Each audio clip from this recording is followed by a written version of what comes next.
Messiat Adishmaya, Masechet Chulin, Daf Yudzain, nous commençons Daf Tetzain Amudbet, 14 lignes avant la fin, Akol Shochatim, Olam Shochatim. Nous avons aujourd'hui un Daf qui est très riche en enseignements, en Chidushim. Nous verrons à partir de quel moment les Bnei Israël ont eu l'obligation de faire la Shrita pour pouvoir manger de la viande. Est-ce que dans le désert, les Bnei Israël ont pratiqué la Shrita ou pas? Et nous verrons Bezrat Hashem aussi comment on vérifie le couteau avant la Shrita. Et quel est le din d'un couteau qui a donc un pegam, une begima, une balise qui a un trou, et pourquoi ceci rend pas soul la Shrita. Tout d'abord, la Gemara nous dit Akol Shochatim, Lam Shochatim, on reprend ce que nous avons vu dans la Mishnah. Akol, tout le monde peut faire la Shrita. Leolam, tout le temps, Shochatim. La Gemara va nous expliquer quelle est cette expression. Akol Shochatim signifie Akol Beshrita. C'est-à-dire Akol Beshrita, tout doit être égorgé. Même l'oiseau, bien que ce n'est pas marqué dans la Torah que l'oiseau, la volaille, doit être égorgé, puisque la Torah nous parle des behemoth, mais nous apprenons que l'oiseau aussi, la volaille, une poule, il faut aussi l'égorger. C'est ce que le Tana a voulu nous dire en disant Hakol Shochatim, c'est-à-dire on égorge tout. Tout doit être égorgé. Hakol Bishrita. Tout doit être mangé que par la Shrita. Vafilou Of, et même l'oiseau, même la volaille. Ce qui est marqué Leolam Shochatim, dire Leolam tout le temps Shochatim, c'est-à-dire qu'il est tout le temps permis d'égorger et de manger, Mantana, qui est l'auteur de cette Mishnah. Amar Rabba, Rabba nous dit c'est Rabbi Ishmael. Rabbi Ishmael. De quel Rabbi Ishmael il s'agit? Nous allons voir dans la Braïta des Tanya, c'est marqué qu'il yachiv Hashem Elokecha et Givulcha. La Torah nous dit lorsque Akadosh Baruch Hu va élargir tes frontières, Kasher Diberla comme il t'a promis, c'est-à-dire lorsque les Israël vont rentrer en Eretz Israël, va Marta, et tu vas dire Ochla Basar, je veux manger de la viande, qui t'avait nafshecha le'echol basar, tu dis je vais manger de la viande, parce que tu as envie de manger de la viande, t'avais nafshecha, ton âme désire de la viande, et la Torah te dit donc tu pourras manger de la viande. Rabbi Ishmael, Omer Rabbi Ishmael nous dit Loba akatu vela le'atir lahem basar tahava. Ce passouk vient permettre aux Bnei Israël de la viande ta'ava, c'est-à-dire lorsqu'ils ont envie de viande, ils peuvent égorger une bête et la manger. Chez Betrida, parce qu'au départ, avant de rentrer en Eretz Israël, Ne'esar lahem basar ta'ava. Basar ta'ava leur était interdit. C'est-à-dire, comme nous explique Rashi, si les Bnei Israël dans le désert voulaient manger de la viande, ils devaient apporter un korban shlamim. Il y avait une partie qui est mangée par les propriétaires, et donc ainsi, ils mangeaient de la viande. Mais ils n'avaient pas le droit de prendre une bête, de l'égorger en dehors du Mishkan. C'est sur ce cas-là que la Torah interdisait donc les shrouté chutz. D'après Rabbi Ishmael, il y avait même un chiyuv karet. Donc d'après Rabbi Ishmael, dans le désert, les Bnei Israël ne pouvaient manger de la viande que si ils sacrifiaient un korban shlamim, ils avaient droit à un bout de viande. Mishenechnesu la'aretz, lorsqu'ils sont rentrés en terre d'Israël, utar lahem basar ta'ava, Akadosh Baruch Hu leur a dit dorénavant, vous n'êtes pas obligé pour manger de la viande d'apporter un korban, vous pouvez égorger une bête et la consommer, une bête en dehors du Beth Amikdash, si ce n'est pas bien sûr un korban, puisqu'un korban ne peut être sacrifié qu'à l'intérieur du Mishkan. Ve'arshav shegalou. Et donc, maintenant, Rabba poursuit et nous dit, notre Mishnah, c'est Rabbi Ishmael, parce que maintenant, après la destruction du Beth Amikdash, où nous sommes en exil, Yachol, on aurait peut-être pu dire Yachzeru le'isuran harishon, que nous allons reprendre la première interdiction, qui était donc de consommer basar ta'ava.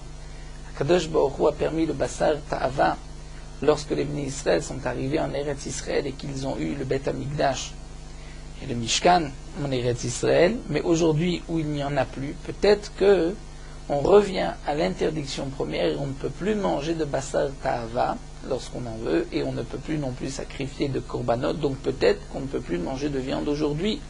L'écart shanin, c'est pour cela que le Tana de la Mishnah vient nous dire les olam shochatim, c'est-à-dire que tout le temps les olam shochatim, on peut faire la shrita, même aujourd'hui, on peut faire la shrita et on peut consommer de la viande. Matkifla Rav Yosef. Mais Rav Yosef ne comprend pas. Rav Yosef pose la question suivante. Hay leolam shochatim. Si le Tana de la Mishnah, c'est d'après Rabbi Ishmael. Et si le Tana vient nous enseigner leolam shochatim, c'est-à-dire qu'on peut aujourd'hui égorger de la viande pour la manger, basar ta'ava, alors que j'aurais pu penser qu'il est interdit de consommer de la viande basar ta'ava, le chidouche n'est pas que leolam shochatim, on peut en faire la shrita. Il faut dire leolam shochatim ve'ochlim mevayel. Et le chidouche, c'est qu'on peut manger de la viande, non pas qu'on peut faire une shrita.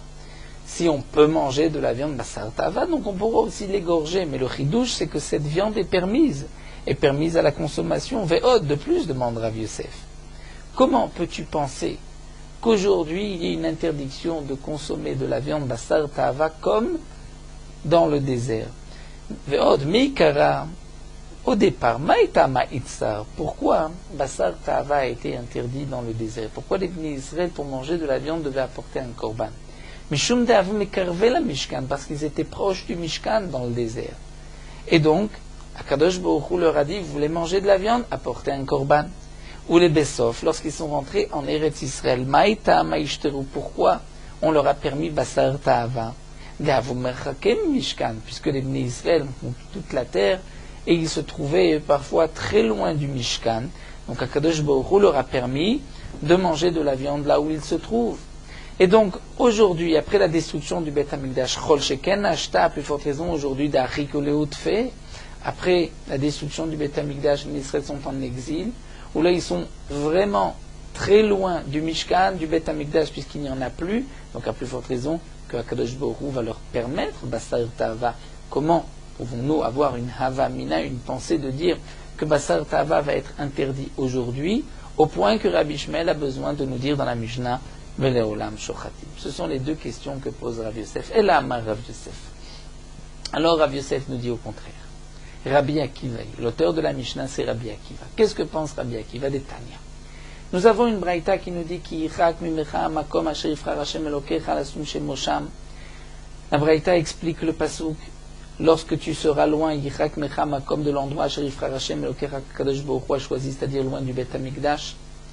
Vezavarta mi bekacho mitzoncha, et tu vas pouvoir égorger de ton gros bétail ou du menu bétail. Qu'est-ce que ce pasuk vient nous apprendre? Rabbi Akiva Omer, Rabbi Akiva nous dit le ba katuv vela lesor laem basar nechira.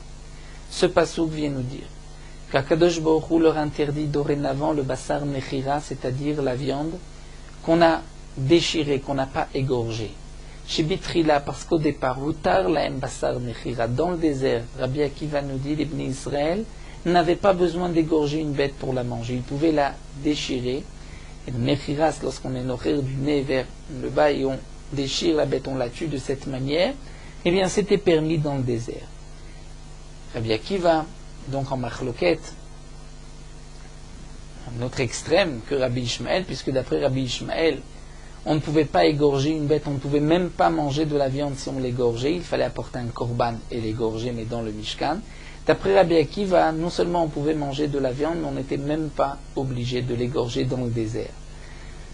Donc parce qu'au départ, Bitrila utar laem basar nechira dans le désert, Mishech nichnesu la'aretz, lorsqu'ils sont rentrés en Eretz Israël, Ne'esar laem basar nechira, la Torah leur a interdit basar nechira. La Torah dit dorénavant, Vezavar ta mebekacho mitzandra, tu dois égorger la bête avant de la manger. Et donc maintenant, poursuit Rabbi Yosef Arshav Shigalou, maintenant, après que le Beth Hamikdash a été détruit, et que nous sommes en exil, Yachol, Yachzeru, la Teran Arishon, est-ce que ils vont maintenant revenir à leur première permission, c'est-à-dire est-ce qu'aujourd'hui on peut manger de la viande sans l'égorger, juste en nechira, en la déchirant? L'écart shaninou, c'est pour cela que donc le Tanya veut nous dire leolam shochatim, leolam à jamais, c'est-à-dire aujourd'hui encore, on doit égorger une bête avant de la manger. Donc Rav Yosef nous explique que l'auteur de la Mishnah c'est Rabbi Akiva, et le chidouche c'est qu'aujourd'hui on doit égorger une bête pour la manger, et ne pense pas que c'est comme dans le désert où on pouvait tuer la bête de n'importe quelle manière, mais il n'était pas obligatoire de faire une shrita. La Gemara poursuit Donc pour l'instant, nous avons l'explication de Rav Yosef, nous reviendrons encore par la suite. Rabat reprendra cette explication pour poursuivre la suite de la Mishnah, mais tout d'abord la Gemara nous dit Bemaï kamufligé, quelle est leur machloket entre Rabbi Akiva et Rabbi Ishmael. Rabbi Akiva ça va. Rabbi Akiva pense Basar Ta'ava lo itzar klal. De la viande Ta'ava, lorsqu'on en voulait dans le désert, n'a jamais été interdit de cette viande. On n'était pas obligé d'apporter un korban. On pouvait manger de la viande quand on voulait.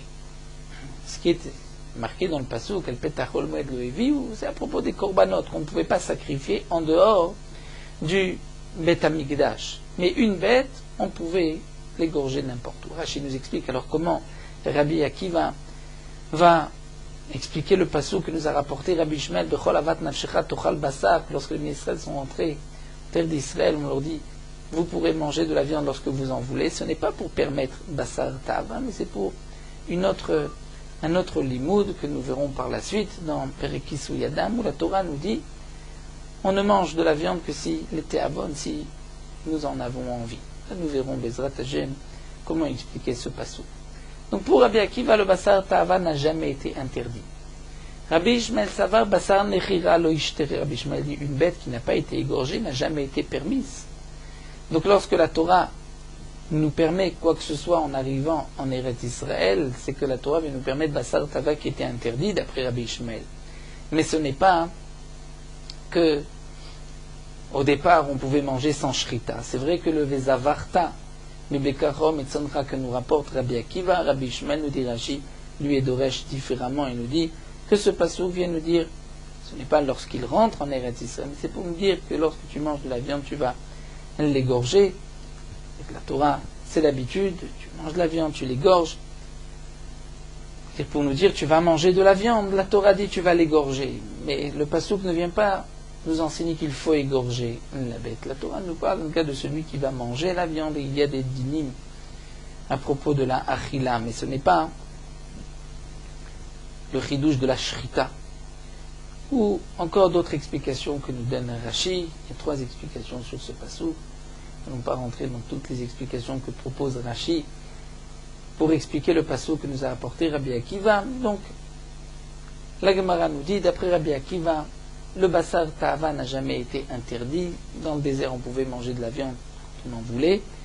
Et d'après Rabbi Akiva, basar ta'ava pouvait être mangé sans shrita, sans égorger la bête dans le désert. Pour Rabbi Ishmael, basar nechira, sans égorger une bête, ça n'a jamais été permis. Et le basar ta'ava était interdit dans le désert. Alors la Gemara va expliquer quelques psukim d'après l'un et l'autre. Bishlamal Rabbi Ishmael, d'après Rabbi Ishmael, on comprend ce qui est marqué dans le pasuk Veshachat et ben abakar, qu'on va égorger à propos des korbanot Veshachat et ben abakar. Donc il y a une obligation de shrita dans le désert.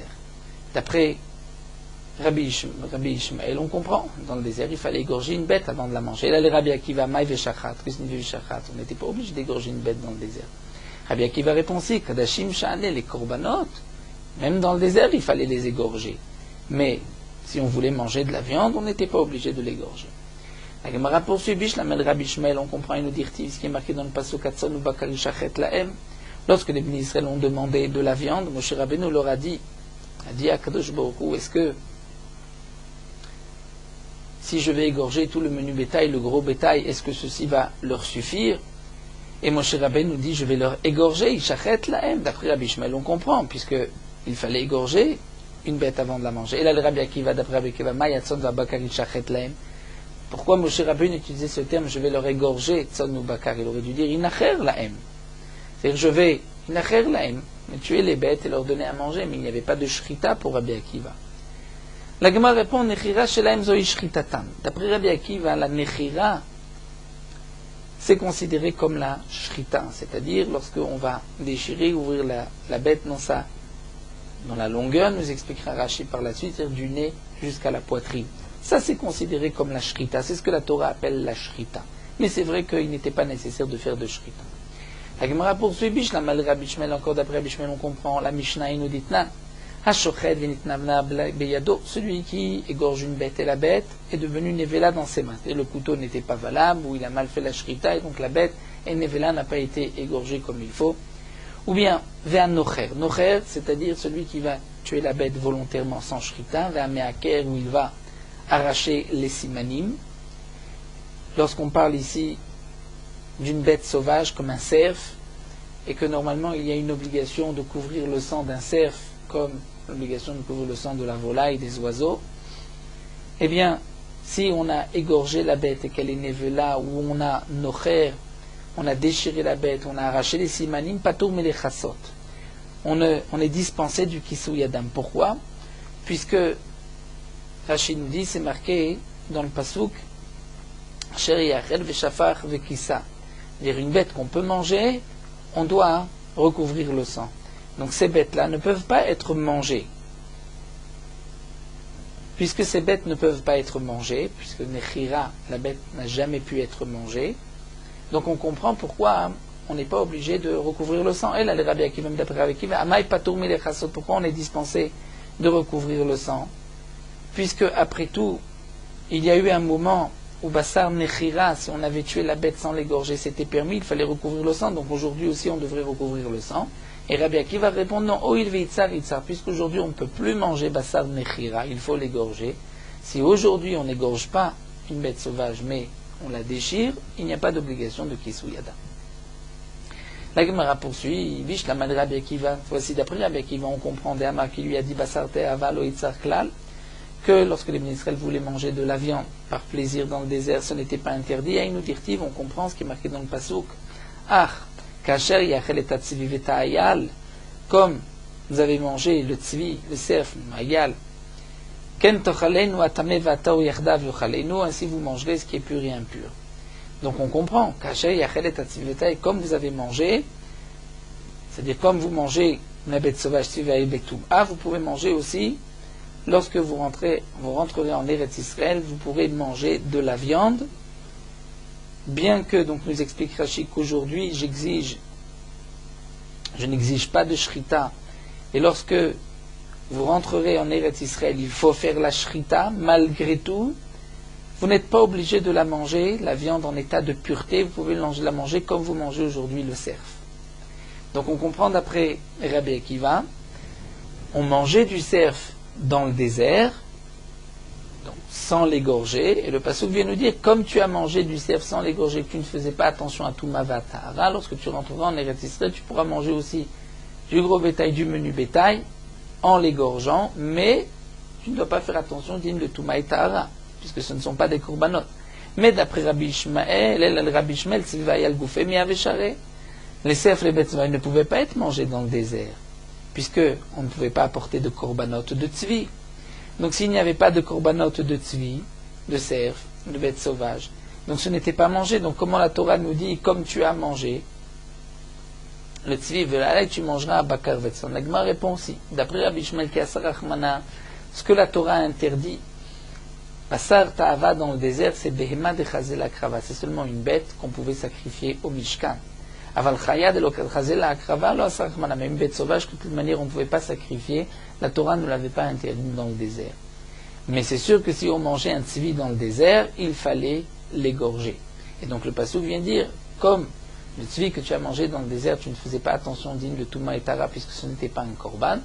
Donc lorsque tu rentres en Eretz Israël et que tu vas égorger une bête pour la manger, ce n'est pas un korban, tu peux la manger aussi en état d'impureté. Donc on a expliqué encore les psukim d'après Rabbi Ishmael, d'après Rabbi Akiva.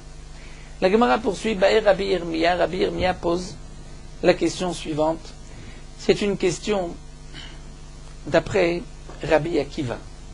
Rabbi Akiva nous a enseigné que dans le désert, les Bnei Israël avaient le droit de manger Bassar Nechira, une viande qui n'avait pas été égorgée. Rabbi Yirmiyah pose la question, Evare Bassar Nechira, des morceaux de viande que les Bnei Israël ont préparés lorsqu'ils étaient dans le désert, qu'ils ont mangé une partie, et chez Ichnisu, Israël, Imaem la Haaretz, que les Bnei Israël ont rentré avec eux en terre d'Israël. Maou, quel est le din? Est-ce que ils avaient le droit de manger cette viande, puisque cette viande, elle leur avait été permise dans le désert, donc ils peuvent continuer et la manger, puisqu'au moment où ils l'ont tuée, ils avaient le droit de la tuer de cette manière. Donc peut-être que maintenant ce morceau peut être mangé, ou alors puisqu'ils sont rentrés en Eretz Israël, ils ne peuvent plus manger de Bassar Nechira, il fallait égorger une bête pour la manger. Bien sûr, nous dit Rashi, cette question n'est plus d'actualité. Medrosh vekabel scharu, nous devons savoir la vérité, bien que avar et comprendre d'après Rabbi Akiva. Mais la Gemara pose une question émat. Ta question se pose quand?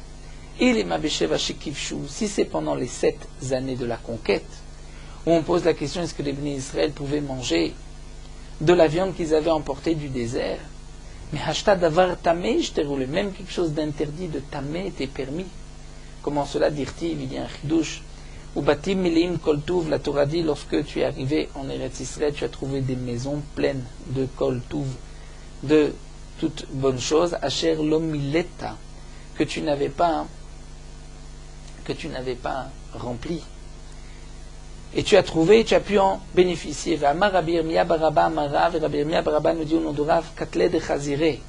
C'est-à-dire, nous dit Rashi, du cochon, du porc qui était laissé sécher, du bacon dit Rashi dans Belaz.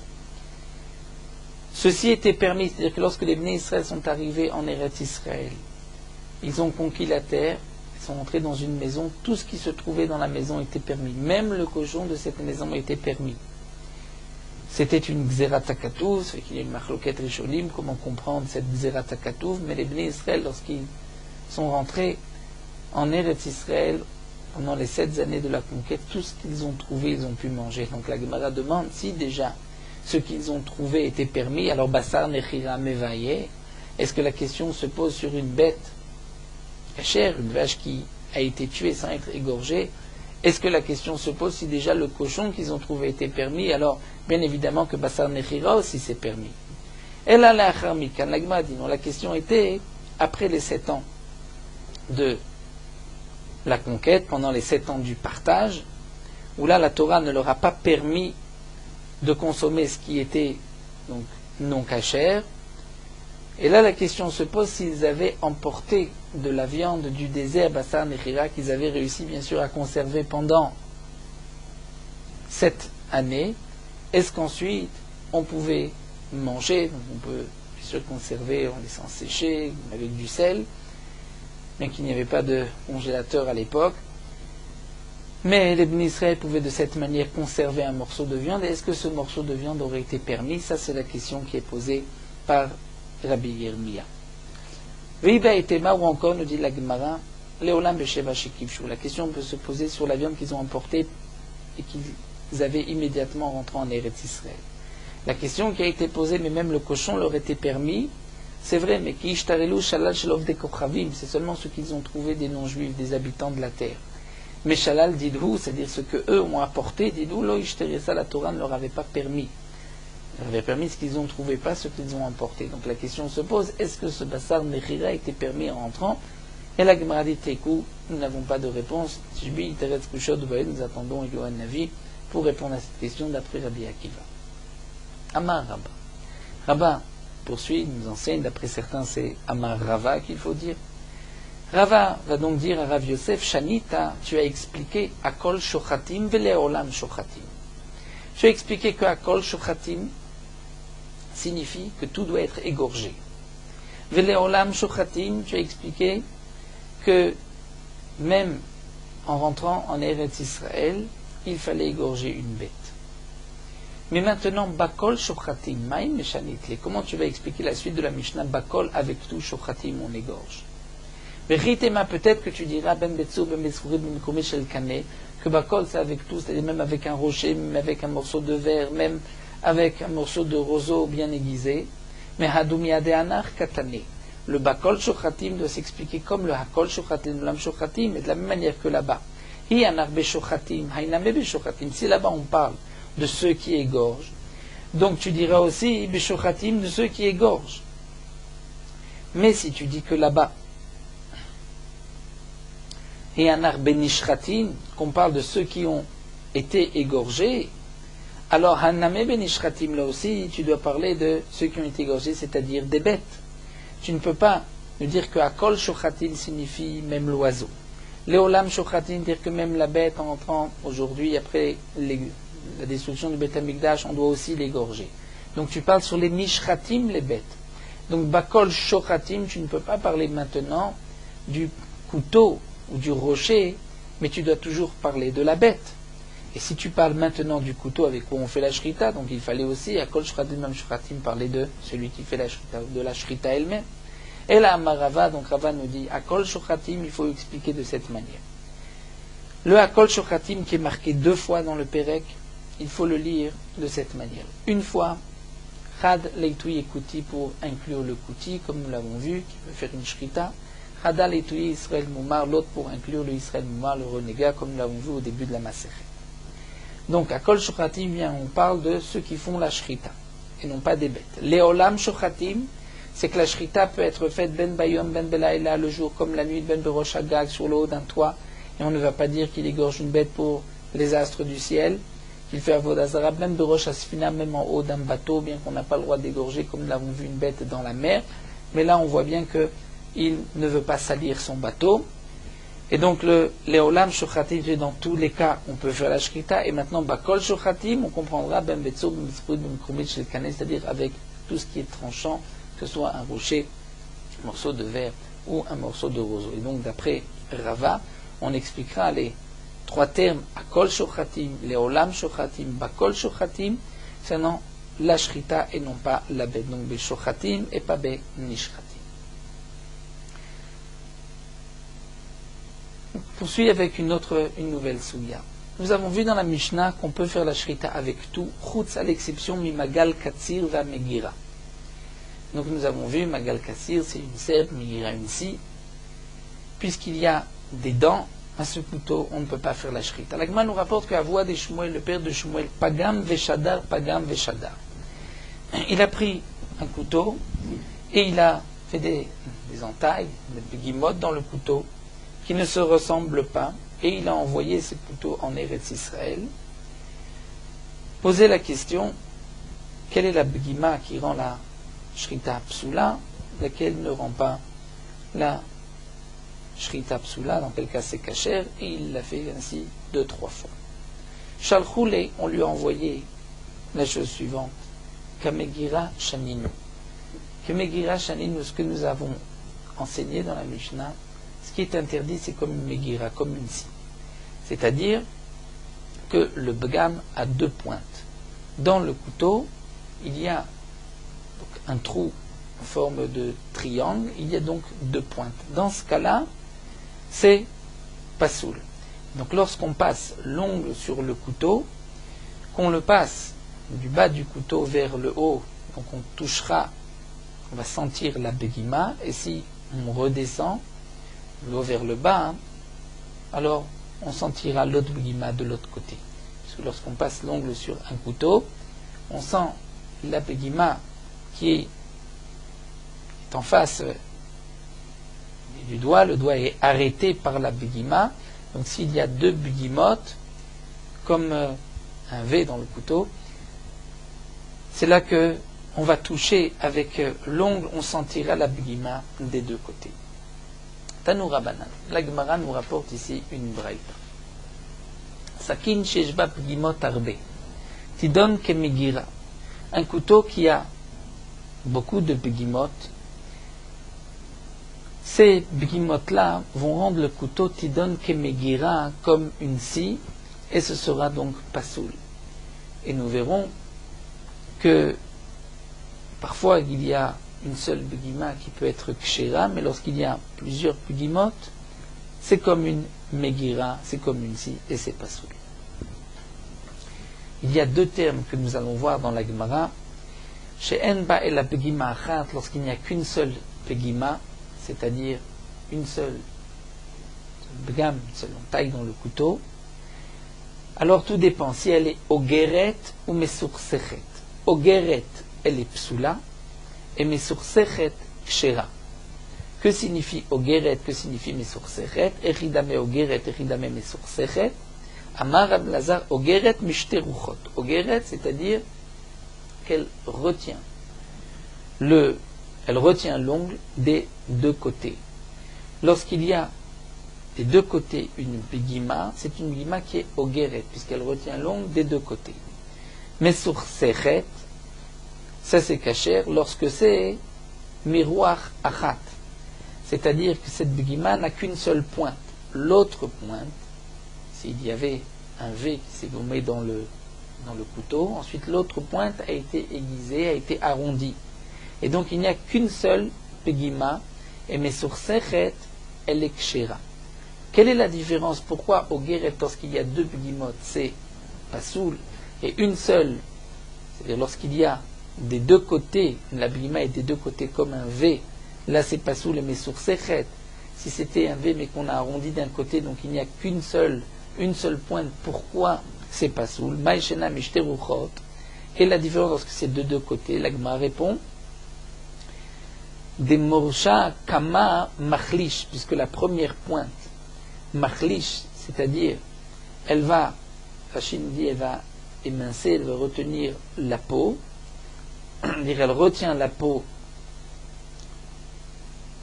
ou morsha batra, et la deuxième pointe, baza, va déchirer le siman.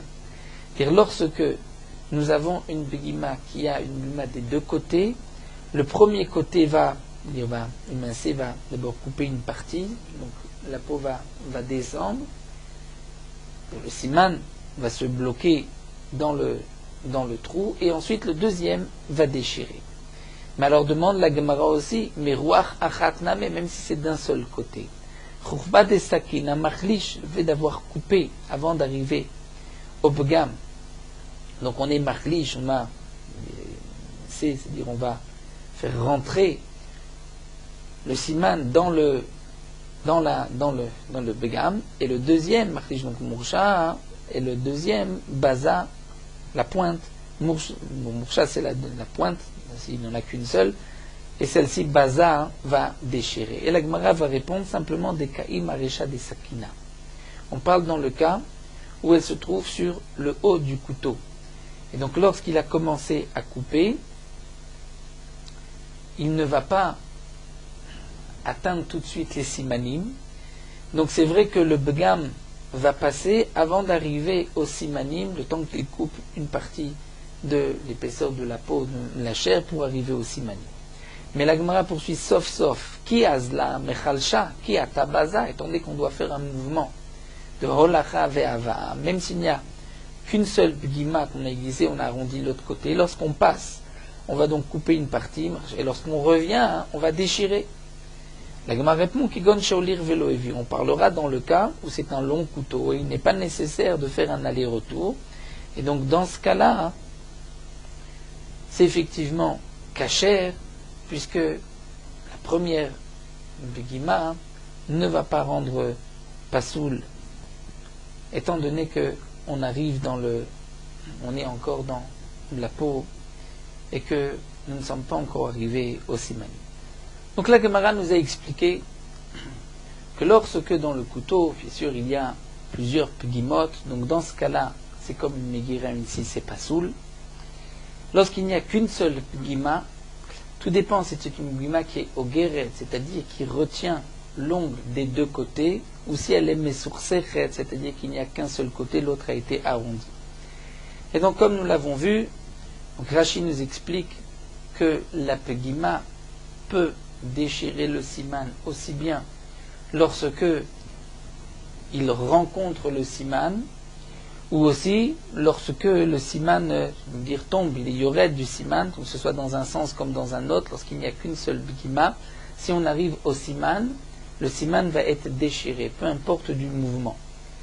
La seule différence lorsqu'il n'y a qu'une begima ou deux begimotes, c'est que lorsqu'il y a deux begimotes, la première begima donc a coupé une partie émincée et a présenté le siman pour la deuxième begima qui va la déchirer, alors que lorsque c'est arrondi et que la première begima se trouvait au bout du couteau, donc la begima n'a pas eu tout de suite les simanim, et c'est donc pour cela que c'est kasher. Lorsqu'il y a plusieurs begimotes, à ce moment-là, les autres begimotes risquent de déchirer le siman, et c'est pour cela que c'est interdit qu'est Megira. Amar Rava nous dit Shalosh midot besakin. Nous avons trois midot, trois sortes de couteaux. Ogeret lo ishrot. Si la begima est ogeret, c'est-à-dire que taille est comme un V.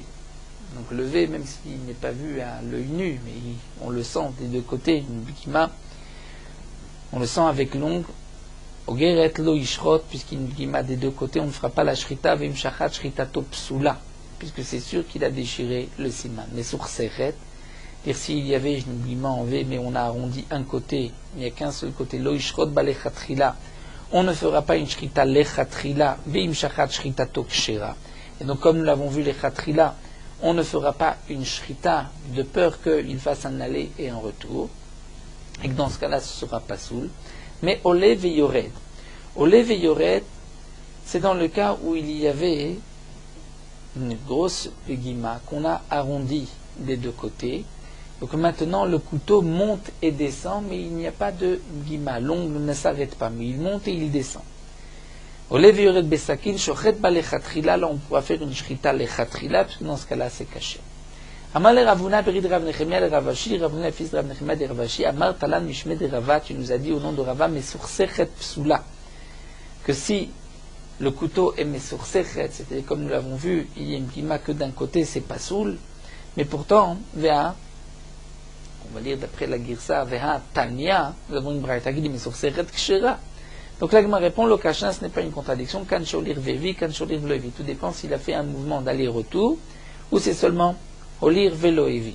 Donc comme nous l'avons expliqué, c'est un aller-retour, lorsqu'il revient, le siman m'a touché cette bigima. Amar le Ravacha Berid Ravavia le Ravashi. Damia le Saasa Mai.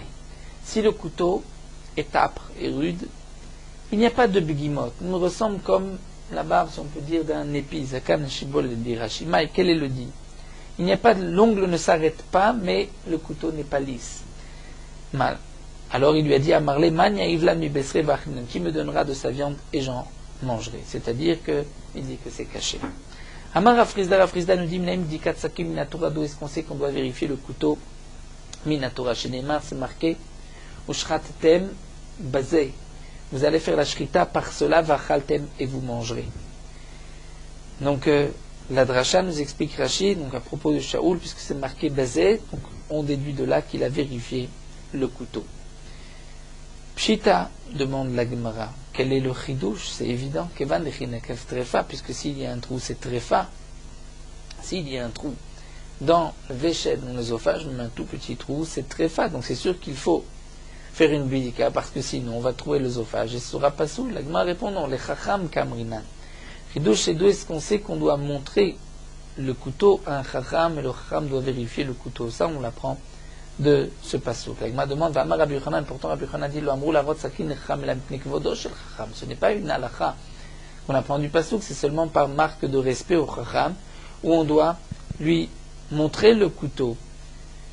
Et donc, ce n'est pas d'un passouk qu'on l'apprend. L'agma répond, Midei Rabanan. C'est effectivement une halakha Midei Rabanan, seulement akras marta ben. On a juste rapporté un remez dans le passouk que Shaoul avait vérifié le couteau. Bema Aravan, dit la Gemara, en Eretz Israël, Batkula Beshimsha. On vérifiait le couteau au soleil. C'est-à-dire, on mettait le couteau face au soleil et on regardait la lame du couteau, est-ce qu'il n'y avait pas de trou. Benar Da'a, Batkula Bemaya. On vérifiait dans l'eau, donc on passait le couteau sur l'eau et donc juste à la surface de l'eau. Et s'il y avait une pegima, donc on aurait vu un petit sillon, une petite marque dans l'eau. Rav Sheshat li badak la beresh lishne, vérifié avec le bout de sa langue. Ce n'est pas si simple de vérifier le couteau de la shrita avec le bout de la langue, puisqu'on doit de se couper la langue, mais une chokhma particulière, Rav Sheshat lui savait vérifier avec le bout de la langue.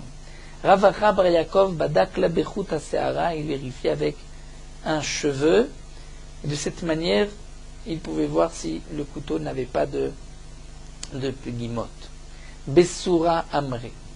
Besura, ville de Soura, on disait Bisra Achla, Bisra Livdeka, puisque c'est Bisra Achla, Rachid dit, c'est que le couteau vient couper, vient manger, si on veut dire, vient couper la viande. Donc l'abdika se fait avec de la chair, avec de la viande. Donc que ce soit avec le bout de la langue ou avec le doigt. Puisque c'est avec ce couteau qu'on va couper de la chair, donc c'est la chair qui doit vérifier le couteau. Mais on ne peut pas faire l'abdika avec autre chose. Pourquoi Rachid nous explique, étant donné que si la chair retient, touche, on sent la begima, donc lorsqu'on va ensuite faire la shrita, la chair de la bête va aussi sentir la begima. Mais si on fait l'abdika avec quelque chose de plus dur, ou qui soit au contraire plus tendre, à ce moment-là, ce n'est pas une preuve que, avec au moment de la shrita, cette begima va être retenue par les simanim. Ou peut-être que si elle n'a pas été retenue, avec cette vérification, peut-être que par les simanim, elle sera retenue. Parce que plus c'est tendre et plus c'est retenu par le siman.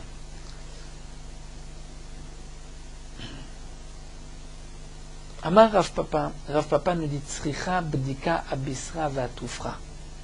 On doit vérifier le couteau sur la chair, donc la peau du doigt, mais aussi atufra sur l'ongle.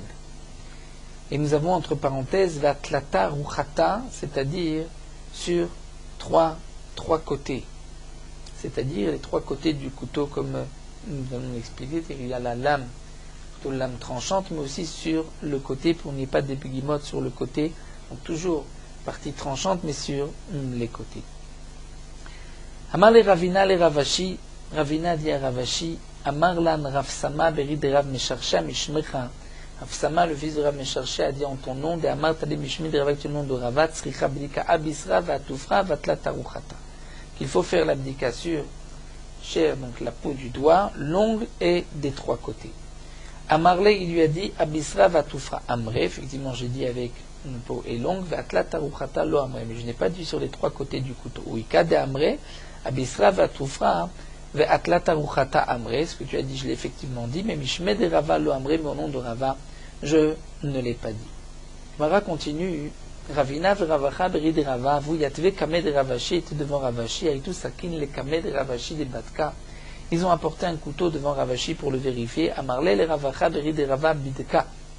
Il a demandé à Ravacha beri de Rava de le vérifier. Batka, il a vérifié à Toufra, donc sur l'ongle, Vabisra, sur la peau du doigt, Vatlata Uchata des trois côtés. Amarle, il lui a dit, Yasher, c'est bien ce que tu as fait. Vechen Amar Rav Kahana, et ainsi Rav Kahana a dit. Rav Yamar a dit, Atufra Vabisra Tzricha, mais Atlata Ruchata Lo Tzricha. C'est vrai qu'il est nécessaire de le faire sur l'ongle de la chair, mais il n'est pas nécessaire de faire des trois côtés du couteau. Lo Tzricha. Milo Amar Abzira, n'est-ce pas que Abzira a dit, Amar Shmuel, au nom de Shmuel, Liben Sakin de Shachadba Shritato Kshera, que lorsque on a, comme nous l'avons vu, on a fait chauffer, le couteau est brûlant, et qu'on a fait la shrita, c'est kasher, puisque chiduda kodem le libuna, c'est-à-dire la partie tranchante du couteau va trancher les simanim avant que les côtés du couteau vont brûler le siman. Veka shelan, on s'est posé la question, et katzdadim, pourtant il y a les parois, les côtés du couteau qui vont brûler le siman. Vamrinanbe, on a dit ashrita mirvar ravar, lorsqu'on fait la shrita, la peau s'ouvre. Donc achaname bet ashrita mirvar ravar, aussi on dira que bet ashrita mirvar il s'ouvre, et donc au moment des simanim, ce n'est pas les côtés qui vont toucher, c'est juste la partie tranchante du milieu, et donc il n'est pas nécessaire de vérifier des trois côtés. Donc nous allons nous arrêter ici, mais juste avant, présenter un couteau de shrita, montrer, celui qui a la possibilité de voir comment on vérifie un couteau avec l'ongle. Ça c'est un couteau de shrita, pour la shrita de la volaille des oiseaux.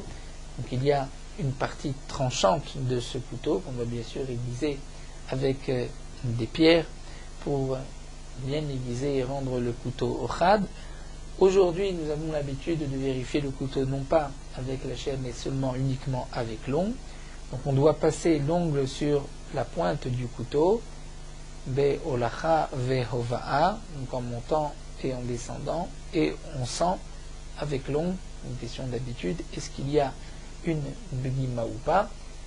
Donc en montant d'un côté, si on sent la begima et qu'on la sent des deux côtés, c'est là que nous avons une begima qui est au guéret. Donc des deux côtés, l'ongle a été retenu. Si on sent une begima que d'un côté, c'est une begima qui est mesoksechet. Et donc dans ce cas-là, il faudra aiguiser le couteau pour que le couteau soit caché pour la shrita. Et faire une dika des trois côtés, c'est-à-dire il y a d'abord le côté de la lame, lorsqu'on met le couteau face au doigt, et ensuite on va pencher un petit peu le couteau, mais on laisse toujours sur la pointe, sur la partie lisse, et on passe le doigt pour voir sur le côté, est-ce qu'il y a une bima ou pas, tout dépend quelle est la largeur du modère de la bima, et ensuite ici de l'autre côté, pour avoir une dika des trois côtés, mais ainsi on pourra dire que le couteau est caché pour la shrita. Comme nous l'avons vu, cette vérification doit se faire obligatoirement avant de faire la shrita. Voilà, nous allons nous arrêter ici à Maravuna Brav Katina. Nous poursuivons avec Morot Halacha Daf et Yudzain. La mitzvah de Afrashat Chala, c'est une mitzvah qui est aussi bien pour les hommes que pour les femmes. Une pâte de laquelle on n'a pas prélevé la chala est interdite à la consommation pour les hommes comme pour les femmes. Mais malgré tout, les poskim ont marqué que c'est une mitzvah qui a été posée à la femme. Lorsque la femme pétrit la pâte dans la maison, c'est à elle donc de prélever la chala et elle est prioritaire sur l'homme pour cette mitzvah-là. Mais dans le cas où la femme ne peut pas faire la frachat chala, si c'est un homme célibataire qui fait une pâte, c'est à lui donc de prélever la chala. Bien que la mitzvah d'afrachat chala met donc sur la femme plus que sur l'homme, malgré tout, l'homme doit faire attention que sa femme connaisse, étudie les halachot de chala pour accomplir la mitzvah comme il faut. Beaucoup de femmes ont l'habitude de faire ce hidour, donc de lire la mitzvah de Shabbat et de pétrir du pain. L'Ichvot Shabbat, une pâte où il y a le shiur chala pour pouvoir accomplir la mitzvah d'Afrashat chala. On a donc pour cela l'habitude d'appeler les pains de Shabbat les chalot, la chala de Shabbat, pour se rappeler de prélever la chala de la pâte. Lorsque la femme prélève la chala, elle doit prier que Kadosh Baruch Hu lui donne des enfants de tzadikim qui ont la crainte d'Hachem. Et les poskim disent que Tariag, les 613 mitzvot, Tariag, c'est Begematria Zohim mitzvat hachala. C'est la mitzvah de chala. Pour nous apprendre que celui qui fait attention à la mitzvah de chala, c'est comme s'il a accompli les 613 mitzvot de la Torah.